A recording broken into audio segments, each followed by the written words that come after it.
Salvador, a rádio que toca notícia também ao vivo no site cbnsalvador.com.br, Twitter cbn_Salvador e também o @Emerson José. São 10h07 e a gente está recebendo hoje aqui, com muito prazer, o doutor Antônio Menezes, ele que é da chapa Ação e Ética, candidato à presidência da OAB Bahia. As eleições da OAB acontecem no dia 22 de novembro. Doutor Antônio Menezes, bom dia, seja bem-vindo à Rádio CBN Salvador. Bom dia, Emerson, bom dia, ouvintes da CBN. Estamos aqui para conversar sobre as eleições da OAB. Doutor Antônio, é uma eleição importante porque o cidadão comum tem ideia de que a OAB é uma instituição que deve apoiar o cidadão, independentemente se ele for um advogado ou não. A gente sabe da importância da OAB, não só para a sociedade, como para a política nacional. Eu pergunto ao senhor quais são as suas metas. Dessa vez eu pergunto diante não só do cidadão comum, mas também dos seus colegas advogados. Quais são suas metas e quais são as metas da chapa Ação e Ética? Ô Emerson, a grande meta, a primeira meta da nossa chapa é profissionalizar as prerrogativas dos advogados. As prerrogativas são mais do que direitos que são conferidos ao advogado para que ele possa exercer com liberdade, com independência, a sua profissão, para que ele possa fazer a defesa do seu constituinte com toda a liberdade e fazer a defesa da sociedade. Então, nós temos no nosso estatuto a previsão de uma comissão para a defesa das prerrogativas dos advogados. Mas nós precisamos profissionalizar. Nós vamos contratar, através de concurso público, advogados e advogadas para permanentemente fazer a defesa dessas prerrogativas. Outro aspecto com relação às prerrogativas é que nós vamos regionalizá-las. Nós vamos criar conselhos regionais de prerrogativas e já há uma previsão nossa de criarmos um conselho regional de prerrogativa em Feira de Santana e em Vitória da Conquista para pegar ali todo o sudoeste do estado, porque o estado é muito grande, são muitos advogados. Hoje nós temos cerca de 30 mil advogados ativos em nosso estado e não dá para cuidar das prerrogativas somente a partir da capital. Então nós temos que interiorizar, como fizemos com o exame de ordem. Hoje você tem exame de ordem em todas as regiões do estado da Bahia, o que facilita muito a vida do candidato. Também vamos cuidar dos jovens advogados. Para você ter ideia, Emerson e Alex, nós em 2000 tínhamos 3 faculdades de Direito no estado da Bahia. A da UFBA, onde eu estudei, a da Católica e a de Ilhéus. Hoje nós temos 56 faculdades. Então, claro que isso gera um impacto muito grande no mercado de trabalho do advogado. Então nós temos que ter um olhar especial, uma atenção especial a esses jovens advogados. Pretendemos aproximar os jovens advogados do mercado, das sociedades de advogados, dos escritórios de advocacia, das empresas públicas e privadas que contratam estes advogados. A OAB, o senhor, enfim, a classe, né, hoje, nunca pensaram, né, eu falo dos 3 grupos, nunca pensaram em tentar, junto ao Ministério de Educação e Cultura, fazer um controle sobre a abertura de tantas faculdades, né? As pessoas chamam até de fábricas de advogados, né? Assim como há fábricas de outros profissionais, mas nós estamos falando agora do direito, né? São fábricas, verdadeiras fábricas, né? Você paga uma mensalidade caríssima, lá, R$1.200, R$1.500, se forma, acaba não passando no exame da OAB. Não há como interferir nisso, não, doutor Antônio? A OAB tem interferido muito. No ano passado foram fechadas cerca de 11 mil vagas nos cursos de direitos no país.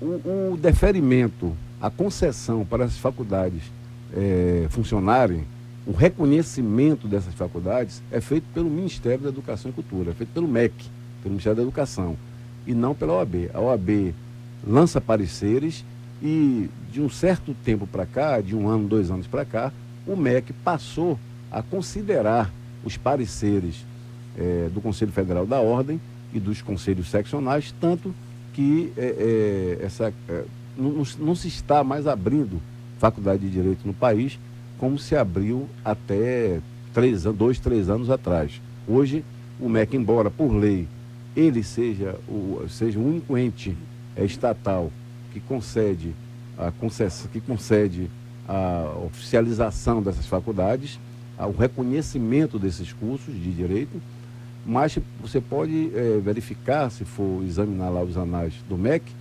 contra pareceres da OAB. A OAB nunca quis que esses cursos fossem abertos como são, em profusão. Agora, nós fiscalizamos, através da nossa comissão de exame estável de ordem, de estudos jurídicos, nós procuramos fiscalizar e recomendar até fechamento de faculdades. Mas o governo hoje, através do MEC, tem tido um maior cuidado na abertura desses cursos. Porque, como você diz, o sujeito paga uma prestação cara, é o que nós chamamos estelionato educacional. Quando chega no exame de ordem, ele é travado, ele não logra êxito. Por quê? Porque o curso foi deficiente, o corpo docente sem doutores, sem mestres, sem professores com pós-graduação. Então, isso reflete lá na frente no exame de ordem. Por isso que é muito importante que nós, da OAB, nós denunciamos sempre, nós não somos a favor da abertura desse curso, pelo contrário, nós somos a favor de que aqueles cursos que, ao longo da história, o exame de ordem vem mostrando que não aprova candidatos em suficiência, que esses cursos devam ser fechados. CBN Salvador, a rádio que toca notícias, são 10h13. A gente está batendo papo com o doutor Antônio Menezes, advogado e candidato à presidência da OAB Bahia. Alex Ferraz, é com você. Bom dia, candidato. Bom dia, Alex. Eu estou vendo aqui que hoje se encerra o prazo para que os advogados inadimplentes regularizem a situação a fim de que possam votar. Em que proporção estaria essa inadimplência e qual a expectativa que vocês têm do percentual que vá se regularizar? Sempre quando se aproximam as eleições da ordem, porque há eleição na seccional e há eleição nas subseções. Nós temos 31 subseções no estado da Bahia. Então, o índice de inadimplência é reduzido drasticamente, porque as pessoas correm para pagar para poder votar. Então, o índice de inadimplência se aproxima hoje numa média de 50%.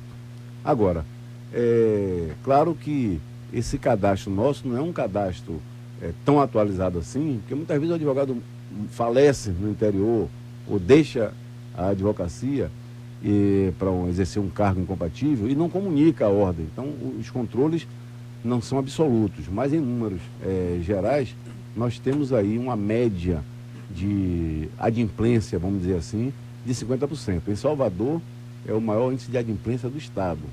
Aí está em torno de 38% a 40% o índice de adimplência. Ou seja, dos pagadores. Dos pagadores. Agora, há subseções em que atinge 60% o índice de inadimplência, mas reduz muito com as proximidades das eleições. Doutor Antônio, a gente está falando para a Bahia toda, através não só do 100,7 da rádio, que pega em muitas cidades do interior, mas também através do site cbnsalvador.com.br. Todo advogado é obrigado a votar nessa eleição? O voto é obrigatório. É como no processo eleitoral comum. O voto é obrigatório. O advogado que não vota, ele pode ser submetido a uma multa. Uma multa. Qual é a anuidade hoje de um advogado? Olha, aqui no estado da Bahia, nós temos uma das anuidades mais baratas do estado, porque nós congelamos. Desde quando nós chegamos à OAB, fomos eleitos, nós congelamos a anuidade. Para os advogados com mais de 5 anos de inscrição, é R$ 600, ou em 10 parcelas de 60. E para os advogados com menos de 5 anos, a anuidade é de R$ 450. Há ideias nossas de anistiar, vamos dizer assim, o advogado iniciante, no seu primeiro ano de profissão, etc. Mas isso depende de resolução do Conselho Federal, porque a anuidade paga, ela é compartilhada. Com a seccional, ela fica com 62% do que o advogado paga.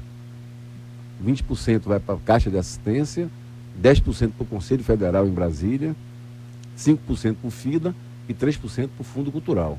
Então, a seccional ela não pode simplesmente dizer, não, quem tem até 1 ano ou 2 anos de formado não paga. Não pode, como muitos estão prometendo por aí, não pode simplesmente declarar anistia, porque nós não podemos renunciar à receita que não é nossa. Isso depende de um entendimento com o Conselho Federal. Mas nós somos a favor de que o advogado iniciante, o advogado no seu primeiro ano de advocacia, ele seja anistiado do pagamento da anuidade ou que pague 50%, vamos dizer assim, da anuidade dos advogados inscritos até 5 anos. Doutor Antônio Menezes, voltando ainda ao voto obrigatório dos advogados, você não acha que há uma incoerência nisso não? Porque a OAB sempre participou de vários movimentos sociais, movimento pela direta já, pela democracia. Você não acha que o voto obrigatório é uma imposição que não cabe muito com a democracia que a OAB sempre defendeu? Por que o voto é obrigatório? Isso acontece em todo o Brasil ou é uma questão só da Bahia? Isso é uma lei federal, acontece em todo o Brasil. Essa lei é de 1994. Ela procurou guardar consonância com a Constituição do país. Agora, nós pessoalmente somos contra o voto obrigatório. Nós somos a favor do voto facultativo. Eu acho que a nossa democracia já chegou num estágio tal, de um grau de maturidade tal, que é possível se fazer o voto facultativo, que na prática vem ocorrendo. Vocês viram aqui em Salvador, no primeiro turno, Uma abstenção uma enorme. abstenção enorme. Então, nós somos a favor do voto facultativo. Agora, isso é lei federal, a Lei 8.906 de 94, que foi feita guardando consonância com a regra maior, que é a nossa Carta Política. Muito bem. Alex. Doutor Antônio, o senhor já foi presidente da Associação Baiana, de Advogados Trabalhistas, não é isso? Minha pergunta é a seguinte: como o senhor vê o grande volume de processos trabalhistas em atraso? E são duas perguntas numa só. E se o senhor concorda de que haveria, em certo nível, até uma indústria de indenizações? Alex, com a redemocratização do país, as demandas, em geral, aumentaram muito no país. Vocês observem que até a Constituição de 88, e sobretudo, depois que entrou em vigor o Código de Defesa do Consumidor, em 1990, nós não tínhamos demanda de consumidor. O consumidor era lesado e não havia demanda. Então, o brasileiro aprendeu a demandar, aprendeu a ir ao judiciário. A Constituição assegura esse direito, que é um direito muito importante. As demandas trabalhistas, elas não são tão demoradas assim. Há processos lentos, sobretudo quando a empresa desaparece, há uma dificuldade na execução. Mas quando a empresa está ativa, o processo, para você ter ideia, você ingressa com a ação trabalhista hoje, uma audiência é marcada 30 dias após, a sentença sai dentro mais ou menos de 90 dias com a instrução, e um recurso para o Tribunal do Trabalho é julgado entre 3 e 4 meses.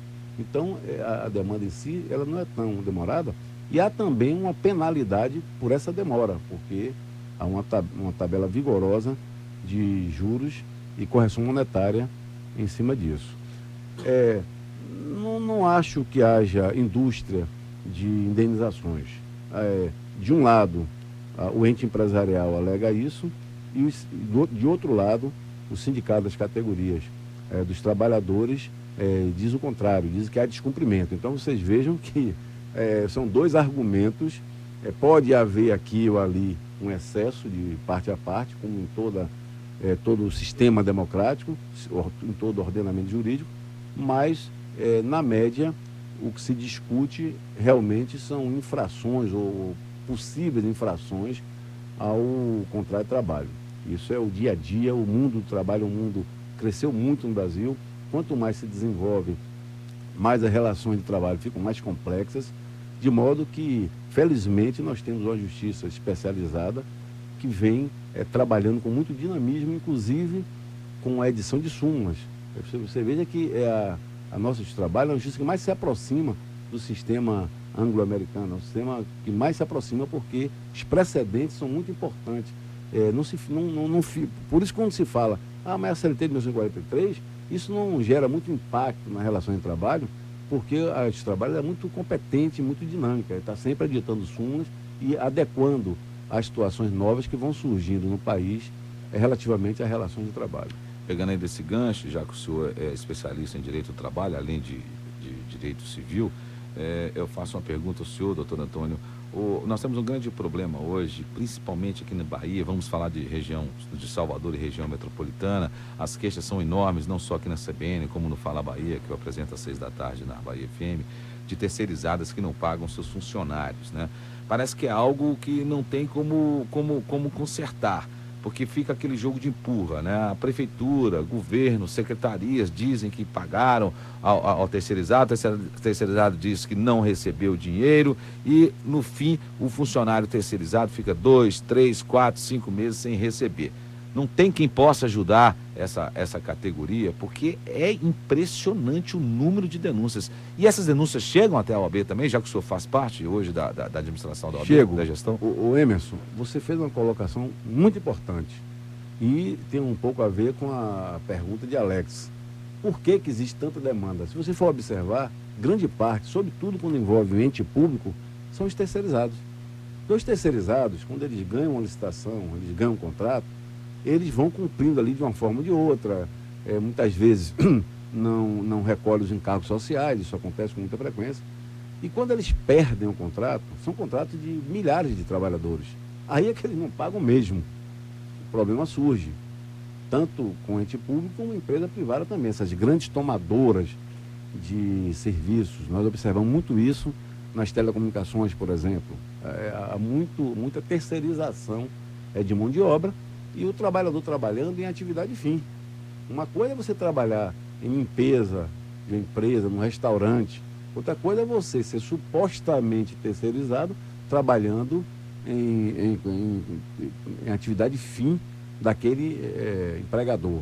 Então isso tem gerado muito problema, muita reclamação, frequentemente, e sobretudo quando acontece fim de mandato, empresas que perdem contrato, a Justiça do Trabalho é abarrotada com demandas legítimas. Então, trabalhadores que não tiveram o FGTS recolhido, não receberam a sua indenização, a sua rescisão, isso é uma tragédia. E nós temos nos batido contra isso. Eu, pessoalmente, sinceramente, eu não vejo, já disse isso a empresários, até clientes meus e tudo, eu não vejo muito ganho em termos de eficiência administrativa, a não ser, claro, nesses pontos que eu estou lhe dizendo, para uma limpeza, para um serviço de segurança, por exemplo, aí é perfeitamente terceirizável. Mas em atividade fim, além de ser proibido por lei, não vejo ganho no final das contas, porque o terceirizado não paga, quem vai pagar é o tomador. E quando o advogado entra com a ação, ele entra contra o empregador e entra contra o tomador de serviço. E a Justiça já tem a súmula do Tribunal Superior do Trabalho sobre isso. A Justiça condena os dois.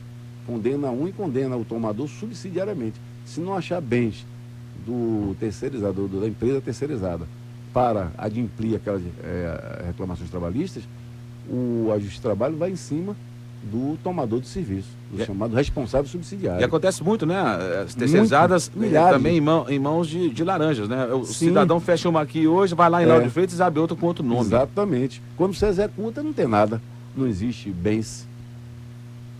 Perfeito. Dentro ainda desse tema de trabalho, aproveitando aqui, tem uma notícia aqui, Emerson, que na próxima semana o Diário Oficial da União vai publicar a exoneração de Vera Lúcia Albuquerque, que é secretária de Inspeção do Trabalho do Ministério do Trabalho. Agora, por que vão exonerá-la? Porque ela teria flagrado 64 trabalhadores mantidos em condições tão precárias que tecnicamente são descritas como análogas à escravidão, em obra do Minha Casa Minha Vida. Quer dizer, uma posição incrível. E esse pessoal era recrutado no Nordeste, recebendo adiantamento para despesa de viagem, hospedagem e alimentação apenas. Essa migração e essa busca por trabalhador escravo no Nordeste e tal, não acabou ainda, não é, doutor? Você veja, Alex, como é importante a legislação trabalhista. Por que não se pode flexibilizar tanto a legislação trabalhista? Porque nós temos ainda no país este tipo de situação. Anuncia-se ali no jornal, no fim de semana, que o governo está estudando a reforma trabalhista. O governo tem estudado e pretende propor uma flexibilização da negociação dos sindicatos, valendo mais até do que a lei, vamos dizer assim. Outra vez volta à tona essa discussão. E nós temos trabalho escravo no país ainda. Nesses lugares, sobretudo no meio rural, não há sindicato com força, nem há sindicato com força suficiente para negociar os direitos daqueles trabalhadores adequadamente. Então, enquanto permanecer um quadro deste, que vem sendo combatido pelo Ministério Público do Trabalho, vem sendo combatido pelos auditores do trabalho, enquanto permanecer um quadro desse, fica difícil você evoluir para livre contratação, porque no Brasil ainda há um déficit muito grande do emprego, da empregabilidade. Nós temos um déficit muito grande ainda. Então, não há equilíbrio de forças ainda que permita que a negociação se sobressaia sobre a legislação. Nós acreditamos muito ainda nessa intervenção.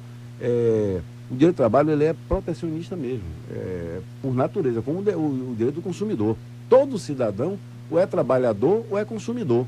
Então, esses cidadãos brasileiros têm que contar com a proteção do Estado até que nós cheguemos a um nível tal de educação para o trabalho que não seja mais tão necessário e também que a lei da oferta e procura na economia equilibre as forças.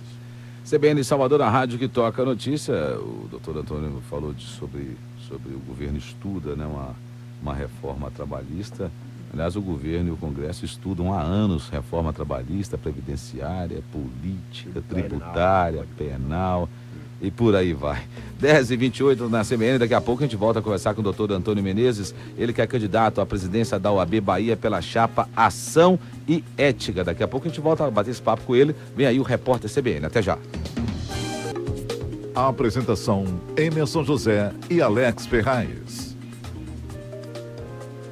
Ô Alex, eu fiz um comentário mais cedo, a gente está conversando aqui com o doutor Antônio, mas eu não vou nem envolver ele nesse assunto, porque agora a gente vai falar um pouco mais também de OAB. Sei. Mas o comentário que eu fiz sobre o professor... Que foi flagrado. Foi flagrado E eu falei do artigo que eu escrevi no Correio, né? Tem a penal da gente, que é o novo Código Penal, que vem aí, que é um código que vai realmente arrebentar com a família brasileira. E você que não leu ainda esse artigo, você pode acessar o site ou do Correio 24 Horas ou falabahia.com, vá lá em artigos de Emerson José que você vai ver o artigo. E felizmente eu tô sentindo que muita gente concordou com o que eu escrevi, recebi várias manifestações, agradeço aqui a todas as manifestações, inclusive recebi agora há pouco a mensagem apoiando a gente, o nosso querido Cristiano lá do Horto Florestal, ele apoiando o que eu falei sobre o professor, porque se fosse na China um cara desse seria capado. Mas, enfim, nós vamos tocando e vamos ver até onde nós vamos chegar, inclusive com o novo Código Penal. Eu até pergunto aqui ao doutor Antônio sobre o novo Código Penal. O novo Código Penal que está tramitando, na minha opinião, no subterrâneo do Congresso Nacional. Esse novo Código Penal, ele traz a liberação de plantio de maconha, plantio do que for, que seja de consumo próprio a droga, a liberação do aborto em várias áreas. A OAB está de olho nesse novo Código Penal que está tramitando, doutor Antônio? Tá. O Conselho Federal acompanha toda essa legislação que vem sendo discutida no Congresso, através da sua comissão de relações institucionais, que o assunto é travado, o debate é travado no Congresso Nacional, e o Conselho Federal tem acompanhado, inclusive com essas preocupações que você traz aqui para os ouvintes, porque de fato há propostas, vamos dizer assim, descabidas. Agora, que há uma necessidade de se atualizar o Código Penal, sem dúvida. Sem dúvida, de hoje, 1940. 1940 e há situações hoje, há crimes da internet, por exemplo, há crimes que não havia na época, e você sabe que o direito penal é muito rígido, ele só se pode punir o que estiver tipificado, o que não estiver em lei não pode. Mas a sociedade esperava um novo código mais duro com o crime, né? Mais duro com o traficante, com o estuprador, com o assassino, com o menor, né? Com o menor. Enfim, mas não, ele vem mais leve, ou seja, ele vai proporcionar uma liberdade maior para os criminosos. É isso que a gente contesta hoje. É uma proposta. Agora, o debate continua, o código não está fechado, o texto não está fechado, e as várias entidades da sociedade têm se manifestado para que se faça uma legislação de fato avançada. Não é o que está se apresentando até aqui. Eu abri o artigo dizendo assim, um filho caminhando com o pai, o filho vai e pergunta ao pai, papai, o que ele é alface no quintal do vizinho? Não, meu filho, é maconha. Eu vi A maconha, ele fala assim, isso é coisa do Senado. Uma hora eu te explico o que é Senado. 10h37, CBN Salvador, a rádio que toca notícias. A gente está conversando com o Antônio, doutor Antônio Menezes, que é candidato pela chapa Ação e Ética, candidato à presidência da OAB Bahia. Essas eleições acontecem no dia 22 de novembro. Doutor Antônio, o senhor faz parte da atual gestão. Quais foram os acertos e os erros desta OAB atual? A OAB Bahia. Felizmente, nós tivemos mais acertos do que erros. Encontramos a OAB financeiramente falida, administrativamente desorganizada e estruturamos a entidade de modo tal que hoje já podemos, já de algum tempo, através da Caixa de Assistência, prestar serviços direto aos advogados. Como já mencionei antes, quando nós chegamos na OAB, nós só tínhamos exame de ordem em Salvador e em Ilhéus. Hoje você tem exame de ordem em Salvador, em Ilhéus, em Feira de Santana, em Vitória da Conquista, em Teixeira de Freitas, Barreiras e Juazeiro. Então você cobre todo o estado da Bahia. Fizemos mais de 60 salas de apoio aos advogados na capital e no interior. Inclusive fizemos um CAD, que é um centro de atendimento ao advogado, um centro de excelência, que funciona no Fórum Rui Barbosa, com 9 escritórios virtuais e com uma presença média dia de 150 advogados. Fizemos também no Foro Criminal uma sala de apoio aos advogados, uma sala na Superintendência da Polícia Federal. Isso foi um grande avanço, porque havia muita dificuldade na advocacia criminal de atuar na Polícia Federal. Hoje já não há mais. E em todo o estado, salas de apoio aos advogados. Adquirimos muitas sedes pelo interior, concluímos outras, enfim, foram muitas intervenções feitas e também atuamos muito forte na defesa das prerrogativas dos advogados. Pra você ter ideia, esse concurso que está sendo realizado aí para juiz, nós temos um déficit hoje, Emerson Alex, no estado da Bahia, de cerca de 287 juízes. A previsão, mais ou menos, pela lei de organização judiciária, é para 600 juízes, o que é insuficiente para 14 milhões de habitantes, e nós temos um déficit de 287. Então nós temos 313 juízes na jurisdição do estado da Bahia. Mas só que esses 313 também não estão na jurisdição, porque você tem juízas em gozo de licença maternidade, juízes e juízas em gozo de licença médica, juízes servindo ao tribunal, etc. Então você tem uma média de 280 a 300 juízes apenas atuando para atender 14 milhões de habitantes. Fizemos um mandado de segurança, o tribunal negou a liminar, mas em cerca de 15 dias abriu concurso para o preenchimento de apenas 99 vagas, mas já foi algum avanço. Fizemos também agora um mandado de segurança contra o Procurador-Geral do Estado, para que os advogados tenham acesso aos processos administrativos, sem os óbices que hoje os advogados encontram. Enfim, são muitas intervenções que temos feito em todo o Estado na defesa das prerrogativas desses advogados. Os acertos. Erros, propriamente, nós não tivemos tempo de concluir. Por exemplo, nós temos um terreno de 8.600 metros no centro administrativo, onde nós pretendemos construir a nova sede da seccional no estado da Bahia. Vocês observem que lá no centro administrativo, eu costumo dizer que é a nossa Brasília. Lá está o Poder Executivo, o Poder Legislativo, o Poder Judiciário, o Ministério Público e os órgãos todos do Judiciário, inclusive a de Trabalho, que está sendo construída lá, está indo para aquele bairro, vamos dizer assim, aquele ambiente em nossa capital. Então, nós temos um terreno, precisamos fazer essa sede e não houve tempo hábil, porque é preciso que a Assembleia Legislativa faça autorização legislativa, faça a lei autorizando, enfim, essa doação. Então, e talvez esse tenha sido o último ponto que a gente não tenha cumprido. Nós cumprimos, por exemplo, a previdência complementar do advogado. Hoje, os advogados baianos já têm uma previdência complementar. Diversos serviços, temos consultório odontológico na casa do advogado lá no Largo de Nazaré, temos consultórios médicos, nutricionista, 2 apartamentos para os advogados carentes do interior que vêm à capital prestar serviço, praticar algum ato processual. Eles podem se hospedar gratuitamente nesses apartamentos. Já temos van transportando advogados, estagiários aqui em nossa cidade, com essa dificuldade toda de mobilização, mas temos 2 vans, mas vamos atingir 5. E temos outros planos futuros, inclusive um plano de anuidade zero, que não pode ser implementado agora em razão do período eleitoral, mas que faremos logo em seguida.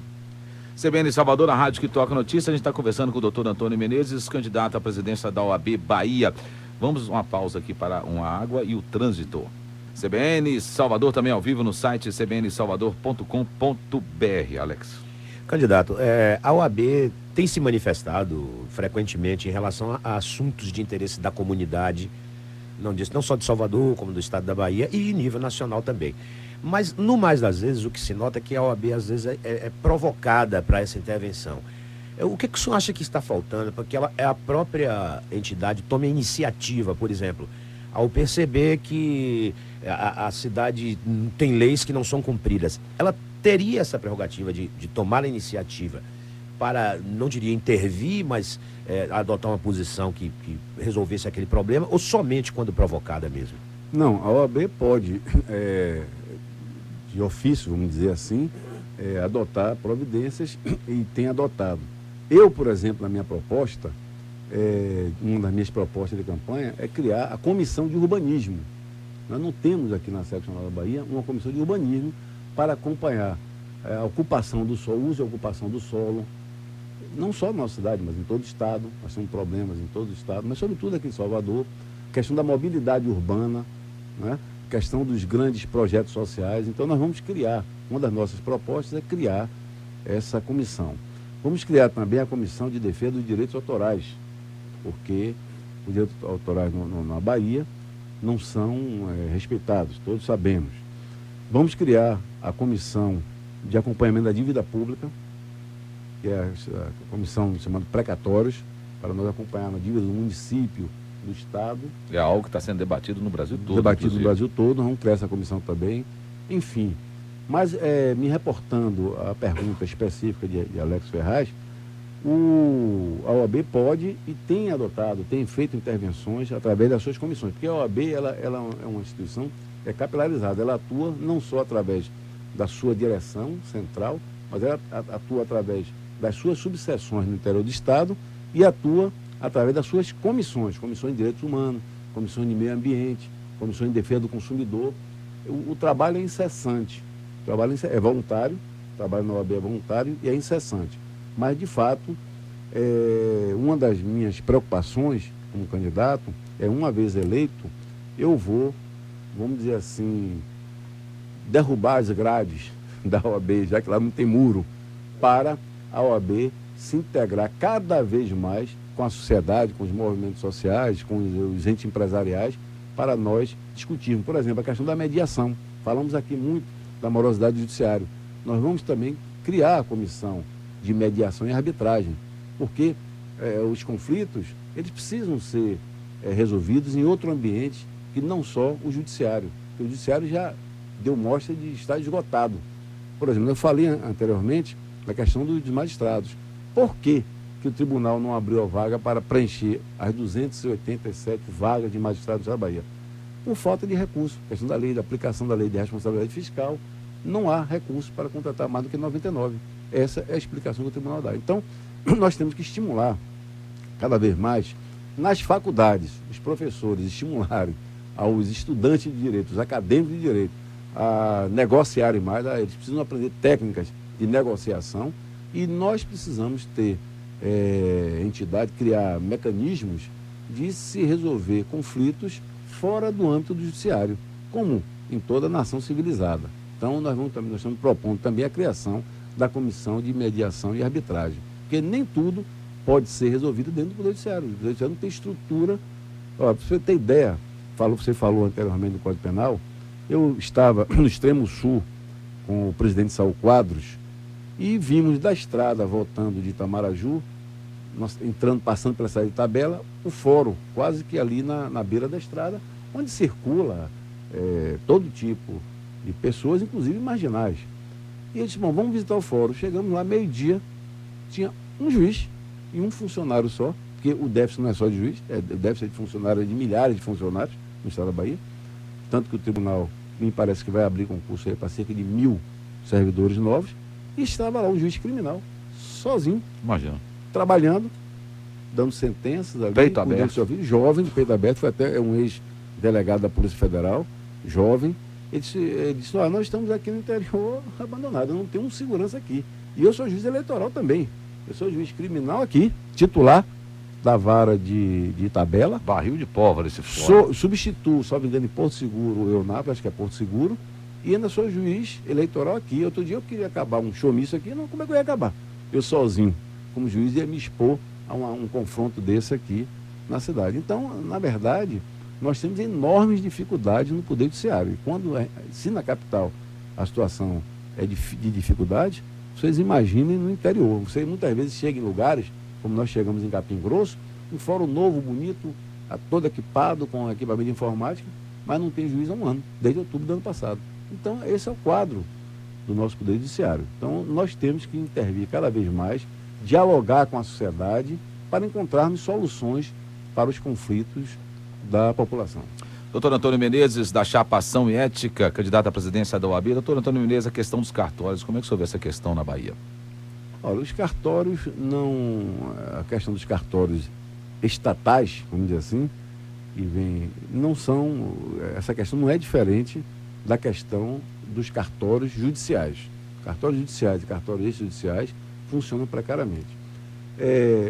Estamos aí com a privatização de alguns cartórios, ainda não houve uma privatização completa.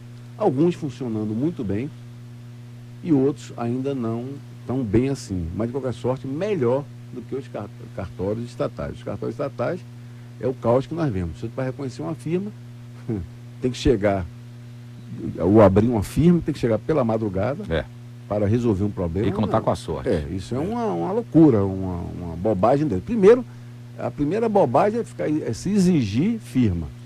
Porque se eu vou firmar um contrato com você, eu estou em sua frente, estou assinando em sua frente, minha assinatura sou eu mesmo que estou fazendo. Eu mesmo, no cliente que eu tenho, é grande, que eu advogo e sou também empregado, e lá é direito imobiliário, os contratos eu faço, o senhor está assinando na minha frente, acabou. Quer reconhecer? Não precisa reconhecer firma. Para quê? Se eu estou vendo o senhor está assinando na minha frente, sei que é ele que está assinando. Então, a burocracia é demais também no país, exigindo ainda coisas. Nós temos ainda cartórios que parece que nós estamos no Brasil colônia. Vocês chegam aí pelo interior, em Conquista, por exemplo, outro dia, fecharam o cartório de registro civil, porque não tinha funcionário, o segundo ofício foi fechado,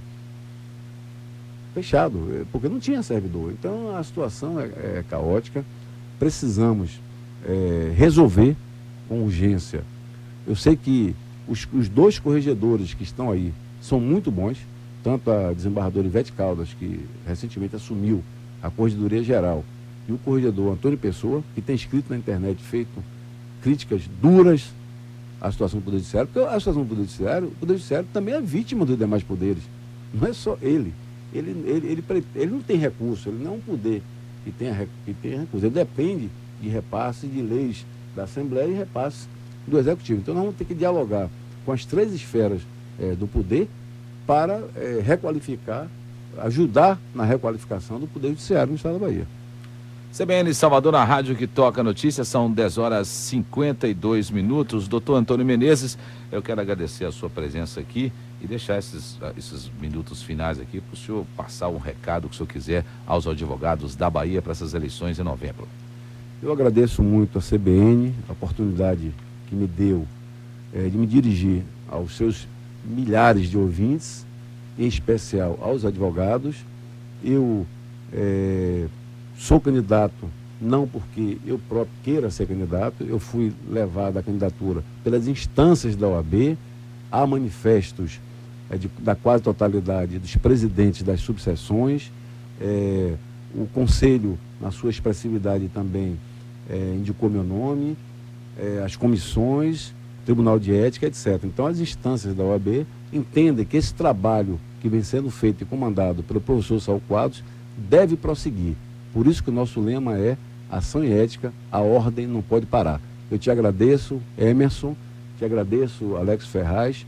Foram momentos muito agradáveis que indelevelmente levarei na minha memória para sempre. Um abraço a todos os ouvintes. Obrigado, doutor Antônio Menezes. Boa sorte, um forte abraço.